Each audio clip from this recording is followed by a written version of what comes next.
معزز سامعین گرامی قدر، غزوہ احد کے حوالے سے چند گزارشات کو آپ کے سامنے رکھ رہے ہیں۔ یہاں پر ہم نے نوجوانوں کو، بچوں کو، ہر عمر سے تعلق رکھنے والے افراد کو جذبہ جہاد میں اور آخرت کو اپنا مطمع نظر بناتے ہوئے دیکھا۔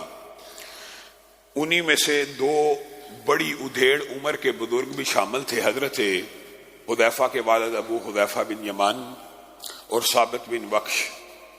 ان دونوں بزرگوں نے آپس میں مشورہ کیا کہ اب تو ہم بستروں پہ بھی پڑے رہیں تو موت نے آ لینا ہے، تو بہتر ہے کہ اللہ رب العزت کے حکم کے مطابق جہاد کرتے ہوئے، حالانکہ ان کے پاس بھی عذر موجود تھا، عمر گزر چکی ہے، بوڑھے ہیں، خمیدہ کمر ہے، عمر رسیدہ ہیں، صحیح طرح تلوار بھی چلا نہیں سکتے، نہ شریک ہو، لیکن رسول اللہ صلی اللہ علیہ وسلم سے اجازت لے کے شریک ہوئے۔ اور ان کا واقعہ بیان کرنے کا ایک خاص مقصد بھی ہے۔ حضرت حذیفہ کے والد کو جو بھگدڑ مچی تھی آپ کے سامنے احد کے میدان میں، جب پیچھے سے حضرت خالد ابن ولید نے حملہ کیا تھا مسلمانوں کے لشکر میں، تو آپ کو یہ بتلایا تھا کہ حضرت حذیفہ کے والد مسلمانوں ہی کی تلوار کی زد میں آ کے شہید ہو گئے تھے۔ تو اس کے بعد یہاں پہ ایک بہت بڑا فقہی مسئلہ بھی ہے۔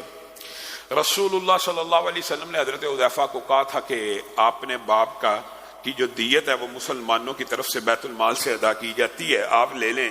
تو حضرت حذیفہ نے کہا تھا یہ غلط فہمی کی بنیاد پہ ہوا، اور مسلمان ان کو شہید نہیں تھے کرنا چاہتے، چونکہ غلطی کی بنیاد پہ ہوا اس لیے میں یہ خون بہا معاف کرتا ہوں۔ گویا اگر کسی مسلمان کا ایسا قتل ہو جو قتل خطا بھی ہو اور اس کے اندر غفلت بھی موجود نہ ہو، تو اس کا خون بہار ریاست ادا کرنے کی پابند ہوتی ہے۔ ایک ہے قتل خطا بطور ایکسیڈنٹ ہے، ایک بچہ گاڑی چلا رہا ہے، اس کی عمر لائسنس کے اعتبار سے نہیں ہوئی، وہ اگر گاڑی کے نیچے کسی شخص کو دے گا تو یہ نہیں دیکھا جائے گا جس کی غفلت تھی یا نہیں تھی، اس سے خون بہا لیا جائے گا اسی سے۔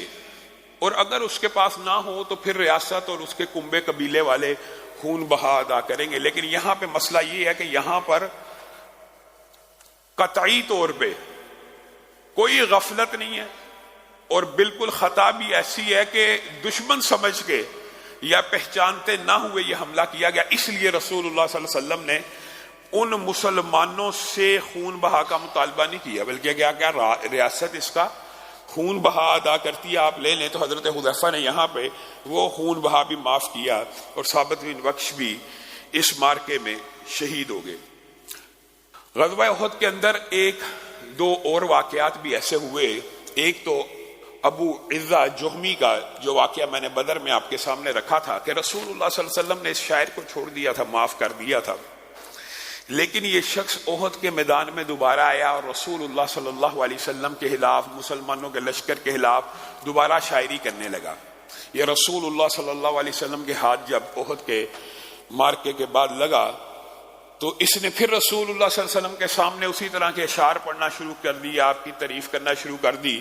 تو رسول اللہ صلی اللہ علیہ وسلم نے فرمایا تھا لا یلدغ المؤمن من جحر واحد مرتين، مومن ایک سوراخ سے دو مرتبہ نہیں ڈسا جاتا، مومن ایک سوراخ سے دو مرتبہ نہیں ڈسا جائے گا، مومن کو ایک سوراخ سے دو مرتبہ ڈسا جانا نہیں چاہیے۔ یہ تینوں کے تینوں اور چاروں کے چارے محدثین نے مفہوم بیان کیا، چاروں درست ہے۔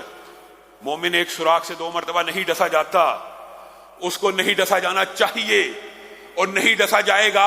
یہ تینوں کے تینوں مفاہیم اس حدیث کے، اور یہاں سے یہ حدیث زبان زد عام ہوئی، اور رسول اللہ صلی اللہ علیہ وسلم نے ابو عزہ جہمی کی گردن کو کاٹنے کا حکم دیا اور کہا تو جا کے مکہ میں کہے گا میں رسول اللہ کو دو مرتبہ دھوکہ دے کے آیا ہوں، پہلی مرتبہ بھی دے دیا اور دوسری مرتبہ بھی دے دیا۔ خیر یہ تو ایک بہت بڑا فقہی قاعدہ کلیہ، اس کے اوپر محدثین نے، فقہا نے پوری کتابیں لکھی ہیں، بات ضمنی طور پہ آئی ہے تو یہ بات بھی سمجھ لیجئے۔ ایک سوراخ سے دو مرتبہ ڈسے جانے کا بہت سے مفاہیم ہیں، لیکن آج کے معاشرے میں اس کی تطبیق کیا ہے؟ اس کی تطبیق بعض لوگ یہ سمجھتے ہیں کہ ایک دفعہ کسی کے ساتھ کوئی معاملہ ہو گیا تو دوبارہ وہ معاملہ نہیں کرنا۔ اس کے اندر سب سے پہلے یہ دیکھا جائے گا کہ آپ کے ساتھ جو معاملہ کرنے والا ہے اس نے دیانت داری کے ساتھ، پورے اصول و ضوابط کے ساتھ اگر آپ کا کام کیا، پھر نقصان ہو گیا تو یہاں پہ یہ حدیث لاگو نہیں ہوگی کہ آپ ایک سوراخ سے دو مرتبہ نہ ڈسے جائیں۔ یہ تو ایک تقدیر کا، قسمت کا باب ہے. اگلے بندے نے پوری محنت کی ہے، اسٹرگل کی ہے، وہ نہیں کر سکا. ہاں جیسے ہی آپ کو پتا چلا کہ اگلے بندے نے عمدن مجھے دھوکہ دیا ہے، جان بوجھ کے میرا پیسہ کھایا ہے، جان بوجھ کے میرا مال تلف کیا ہے، دھوکہ دہی سے یہ بات کی ہے، جھوٹ بول کے یہ بات کی ہے. اب یہاں پہ بندہ مومن کے لیے حکم بھی ہے. اس حدیث کے جو ٹرانسلیشن ہیں اس میں ایک ٹرانسلیشن یہ بھی ہے ڈسا نہیں جاتا. بعض لوگ اس سے یہ سمجھتے ہیں کہ مومن وہی ہوتا ہے جو ڈسا نہیں جاتا. مراد اس سے یہ بھی ہے کہ ڈسا نہ جائے. وہ خود مومن اپنی فہم و فراست سے یہ فیصلہ کرے. مومن اللہ کے نور سے دیکھنے والا ہے. مومن کو اللہ رب العزت کی طرف سے رہنمائی ہے. تو ایک بندے کے ساتھ جان چکا یہ بندہ دھوکے باز ہے، یہ بندہ فراڈ کرنے والا ہے، تو پھر لالچ میں آ کے اسی کے ساتھ انویسٹمنٹ کر رہا ہے یا کوئی معاملہ دوبارہ کر رہا ہے، تو تجھے نہیں کرنا چاہیے. تو کیسا مومن ہے کہ تو ایک سوراخ سے خود بخود دوسری مرتبہ ڈسا جانا چاہتا ہے؟ پھر تو کسی سے شکوہ اور گلہ نہ کر. اور یہ بات بھی درست ہے کہ مومن ڈسا ہی نہیں جاتا. مراد یہ ہے کہ مومن ایک مرتبہ جب اس کے ساتھ کوئی ایسا معاملہ ہو جاتا ہے تو الرٹ ہو جاتا ہے. وہ پھر دوبارہ اس کے چنگل میں، اس کی باتوں میں نہیں پھنستا.